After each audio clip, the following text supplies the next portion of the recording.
Grace was a kind-hearted woman who had spent her entire life raising her only son, David. After years of sacrifice, she finally saw him married to a beautiful young woman named Emily.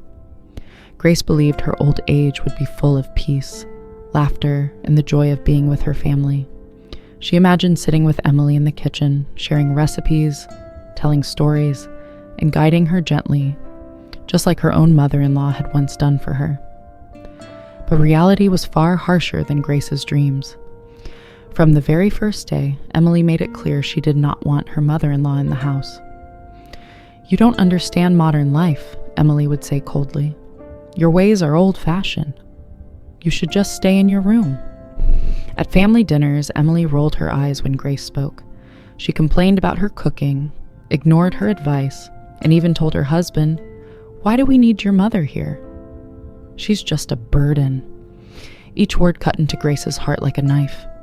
Neighbors noticed how Emily treated her, and some whispered that Grace should leave.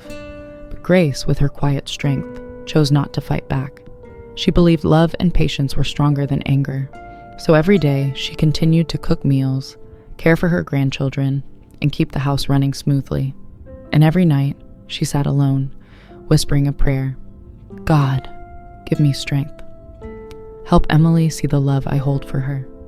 Months passed, and one bitter winter, Emily suddenly fell ill.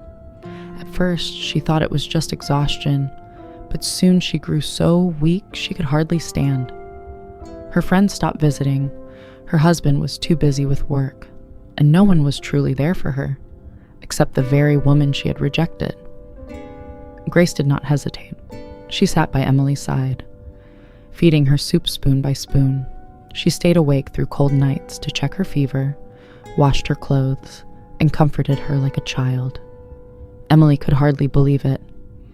One night, with tears streaming down her face, she whispered in a weak voice, "Why are you doing this? After all the times I hurt you, why are you still helping me?" Grace gently took her hand and smiled softly. "Because anger destroys, but kindness heals. You may not see me as your mother, but I will always see you as my daughter." Those words pierced Emily's heart. She remembered every cruel word she had spoken, every moment she had turned away from Grace's love. The guilt weighed heavy on her, but in that guilt grew something new: respect. Day by day, Emily's health returned, and with it, her heart transformed. She began to sit with Grace in the kitchen, watching her cook, asking about recipes, and listening to her old stories. For the first time, she called her Mother. The house that was once divided now became warm with unity. David was overjoyed to see his wife and mother laughing together, his children playing at their grandmother's feet, and peace filling the air. From then on, Emily treated Grace with the honor she deserved, not out of obligation, but out of genuine love. And Grace, with her endless patience, had once again proven that kindness has the power to change even the hardest hearts. The story of this family spread through the community. People who once thought patience was weakness learned that it was the greatest strength.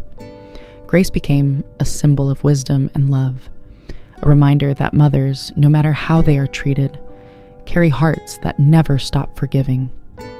And every time Emily introduced Grace to others, she proudly said, "This is not just my mother-in-law. This is my second mother, and the woman who taught me what true love means."